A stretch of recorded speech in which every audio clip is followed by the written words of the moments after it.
The new Buick Reatta represents a unique and important addition to the Buick model line. The first two-seat Buick in almost 5 decades, it easily sets itself apart as a new and exciting Buick product.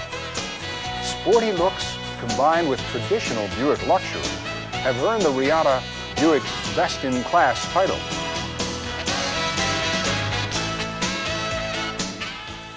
Most cars are built while moving down an assembly line. As the car moves along, workers or robots scurry to attach parts. Of course, a few cars are still built one by one, but these are among the most exotic and expensive cars in the world.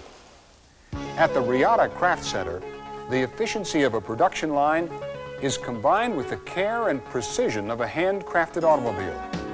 The result is a new workstation approach.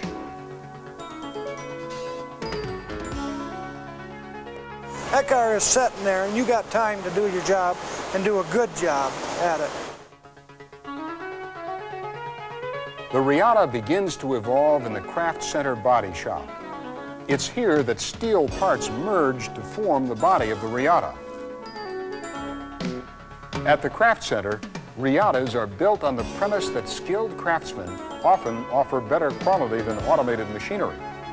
Of course, there is a need for some robots, but the vast majority of body shop activity centers around the labor of skilled craftsmen. I got faith in the equipment, I got faith in the amount of training I receive, and I know that I'm confident to do the job, and when the car leaves my craft center, it's right. The Reattas are moved around the Craft Center on individual platforms.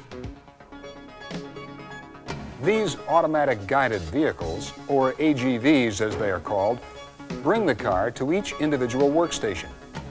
Once in the workstation, a team of craftspeople begin building up their portion of the Reatta. Unlike typical assembly line production, the Reatta is built up while sitting stationary.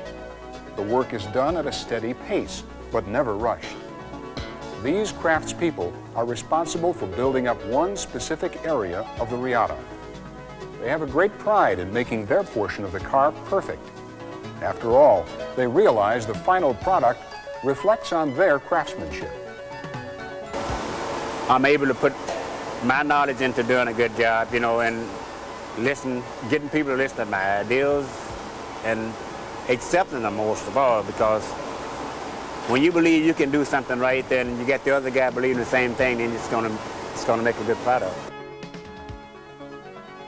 Once the Reatta leaves the body shop area, it's taken to the washing area. Here, the body is thoroughly cleaned in chemical baths that prepare the metal for its first coat of paint.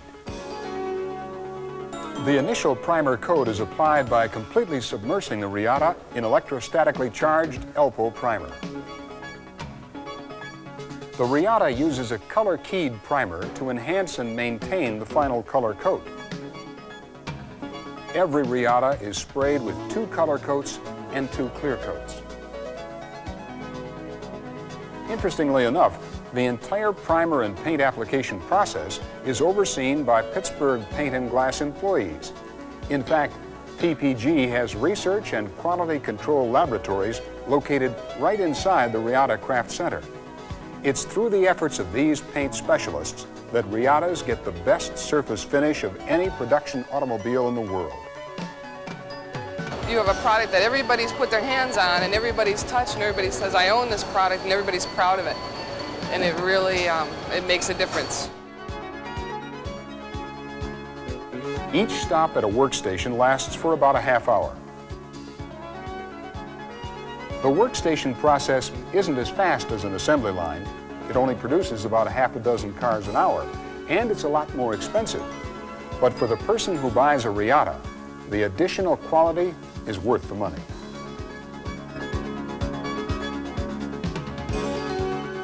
Every car is getting significantly better.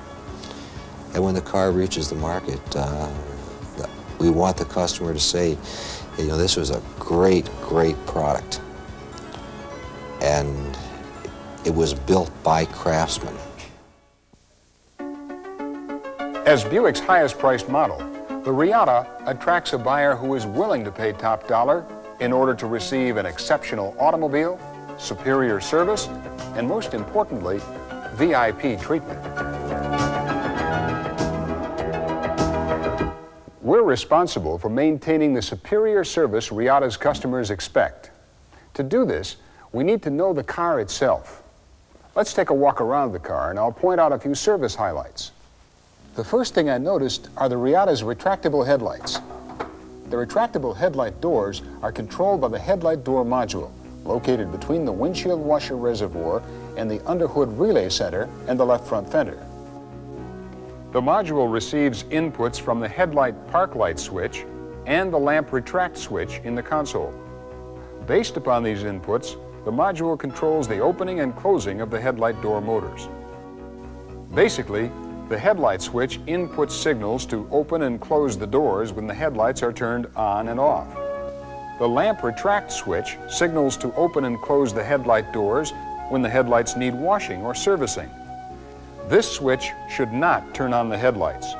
If it does, chances are the headlight door diode is at fault. Just below the headlights are the Reatta parking lights. Now, parking lights are nothing new, but I thought it might save you some time if I show you how to get at the parking light bulbs. For starters, it'll speed things up to put the car on a hoist. There are 4 bolts that screw into the parking light assembly. 3 of the bolts will come out easy with a long extension and a 7mm socket. The 4th bolt is a little harder to get at and will require a short 7mm box end wrench. Once the bolts are removed, simply lower the car, remove the assembly, change the burned out bulb, and reinstall the assembly. While we're on the subject of changing bulbs, let's look at the rear tail lamp assembly as well. The Reatta tail lamp assembly has the longest single taillight lens ever used on a production automobile. There are a total of 14 bulbs within the assembly. When one of those bulbs needs replacing, the assembly has to be separated from the car. To do this, open the trunk and remove the 4 rear carpet retainers. Slide the carpet out of the way and remove the 10 taillight fasteners. Once they are all off, grasp the center of the assembly and gently pull. If the taillight assembly studs get caught, gently tap them with a rubber hammer. When the taillight just starts to come loose, stop tapping and place shop towels between the assembly and the rear fascia of the bumper. The shop towels prevent the sharp bottom of the assembly from scratching the fascia when the assembly is separated from the car. Support cords are built into the assembly to prevent the assembly from stretching the wiring harness. With the assembly resting on the bumper, access to bulbs and wiring is easy. To reinstall, carefully slide the assembly back into position. Tighten the 10 assembly fasteners and finish the job by reinstalling the rear carpet trim pad. Also located in the trunk area is an electrically activated trunk release solenoid. Since the trunk keyhole for the Reatta is set away from the actual latching device, it's necessary for the latch to work with an electric solenoid. If the solenoid fails with the trunk closed, flip this manual release lever to open the trunk. To get at the lever, go through the ski hatch, flip the lever, and the trunk will open. Again, it's a small thing, but it might save you some time trying to get the trunk open. Now here's one Reatta component I think is pretty interesting, but you won't find it on every Reatta. It's the sunroof. As you can see, the sunroof opens and slides rearward on the outside of the car. Let's see exactly how it works.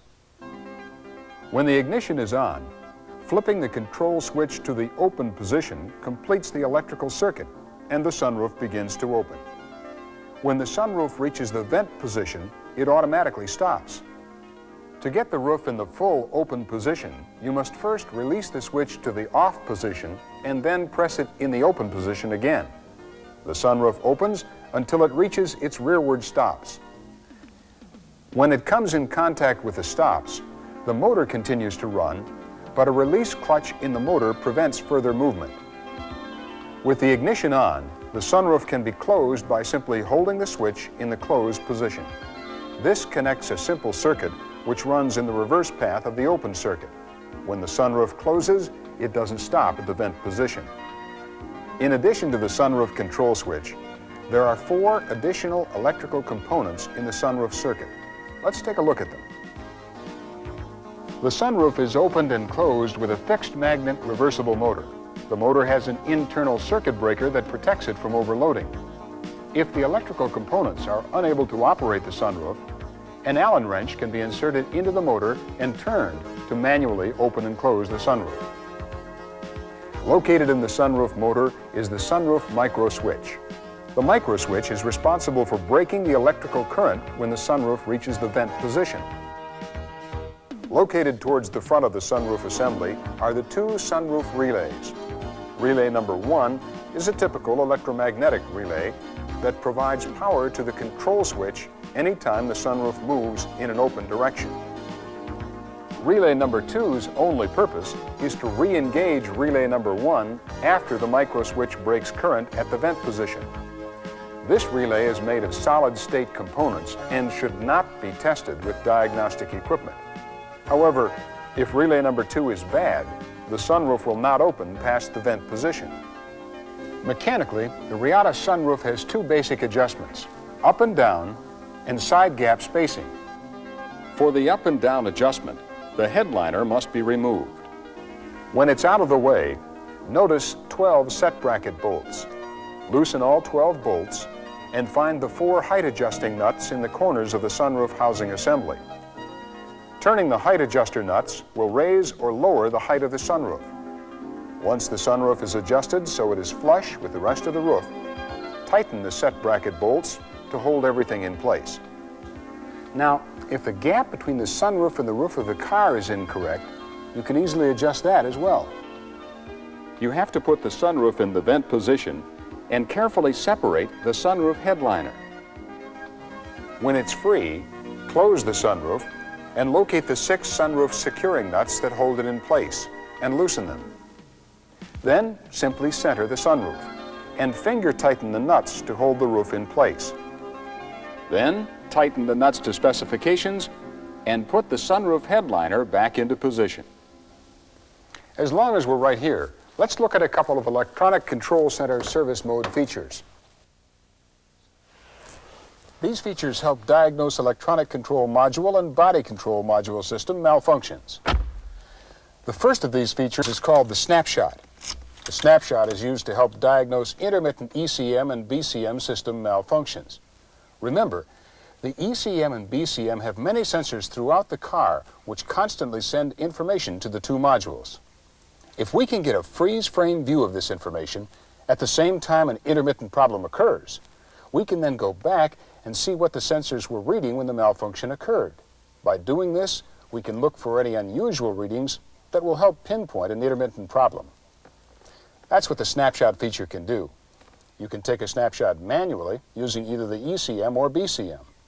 The BCM is also capable of taking a snapshot automatically. We'll look at a manual snapshot first, since it applies to both the ECM and the BCM. Begin by pressing the climate key and then the off and warm soft keys of the climate screen. This displays ECM, BCM, and CRT codes stored in the diagnostic mode. Once the codes are displayed, you then have a chance to enter the ECM, BCM, CRT, or IPC system level. Since we want to take a snapshot, we'll press the Yes button for either the ECM or BCM. Let's take an ECM snapshot. To get the ECM snapshot, we need to bypass all the other ECM options. Keep pressing No until the ECM snapshot option appears on the screen. Now try to recreate the malfunction, and when it happens, take the snapshot. Next, look at what the snapshot captured. You can choose between ECM data and ECM inputs. Information recorded by a manual snapshot is saved until you leave the snapshot mode. Once you exit the snapshot mode, all manually recorded snapshot information is erased. If the car is turned off while in the snapshot mode, the snapshot information will return when the car is turned back on. Information automatically recorded by the BCM works differently. With the BCM, a snapshot is taken every time a trouble code is set. The BCM automatic snapshot remembers the 3 most recent snapshots. When a 4th code is set, the oldest code gets erased from memory. Taking a manual BCM snapshot is essentially the same as an ECM snapshot. However, if there are automatically recorded snapshots entered in the BCM, they need to be bypassed. Simply press No for each automatically recorded snapshot until Take BCM Snapshot appears on the screen. Then press Yes. Another new feature of the Electronic Control Center service mode are the status lights that appear in both the ECM and BCM system levels. The different status lights indicate the operation of various components tied into the 2 modules. This pocket reference book explains what each light indicates. In addition to its plastic fenders, the Reatta also has an encapsulated windshield and back glass. By encapsulated, I mean the glass is surrounded by a plastic frame that is permanently attached. This frame acts as the molding. Since the encapsulated glass prevents access from the front, leaks are sealed easiest from within the car. While we're here, let's look under the hood. As you can see, the most notable component is the new 3800 V6 engine. Notice the master cylinder for the Buick anti-lock brake system. You've seen this same system on other Buicks as an option, but the Reatta has ABS as standard equipment. Right above the master cylinder is the high-pressure fitting for the AC. It's located right under the rain guard at the rear of the engine compartment. The low-pressure fitting is located on the accumulator, near the transmission. The fenders and fascias on the Reatta are both made of plastics that are relatively new to the automotive industry. Both are repaired using the same procedures. Let's look at a fender repair. Since they can't dent, the plastic fenders will either gouge, crack, or puncture. Most often the damage will be relatively minor, like this gouge. But if the damage is bad enough to allow filler material to escape from the repair, it will need to be taped or possibly reinforced. Begin any repair by washing the damaged area with soapy water, and then wipe it with a general-purpose adhesive cleaner. Taping is a simple process of placing tape to the back of the repair so filler material doesn't escape. Reinforcement, though, requires a few steps to maintain the strength of the fender. Begin by scuffing up the rear of the damaged area. An abrasive disc of about 180 grit works the best. Next, grind the panel with a grade 36 roll-lock disc. The roll-lock disc leaves a surface that helps the filler material stick. It's best to grind out about 1.5 inches from the damage. Next, cut a glass patch large enough to cover the hole or crack. Mix enough flexible parts material to saturate the glass cloth and force the material into the cloth with a squeegee. Put the saturated cloth on the back of the repair and apply the leftover flexible parts material to the glass cloth. Once the reinforcement is dry, feather edge the paint around the damaged area with a 180 grit abrasive paper. Wipe the sanded area with a clean, dry cloth and blow off the repair with an air hose. The repair is now ready for filler application. Mix some more flexible parts repair material and build the material up higher than the undamaged area, just like you would with a dent and regular metal fenders. Let the material cure for about 20 or 30 minutes at room temperature and grind away the built-up material with a 180 grit abrasive disc. As the excess material is removed, it's a good idea to switch to a 240 grit abrasive for finish sanding. Once the repair area is smooth and even, fill any pinholes or scratches with flexible parts putty. Let the putty dry for at least 15 minutes and then sand it with 320 grit paper. Next, apply a layer of flexible parts coating, and before it dries, apply a second coat. Let the 2 coats dry for 10 minutes, then apply a third coat, and before it dries, add a 4th coating. Let all the coats dry for 45 minutes, then scuff them with a 320 grit abrasive paper. Once the finish is as smooth as possible, finish the job by applying paint as recommended for plastic body parts. And that about covers it. If you seek more information on the Reatta, refer to the 1988 Riviera Reatta Service Manual. One final point I'd like to make. The Reatta is crafted like no other Buick made. It's built using special techniques and skilled craftsmen. When you service a Reatta, keep in mind the quality that's built into this car. From this point on, it's up to us to maintain the quality of Reatta. The great American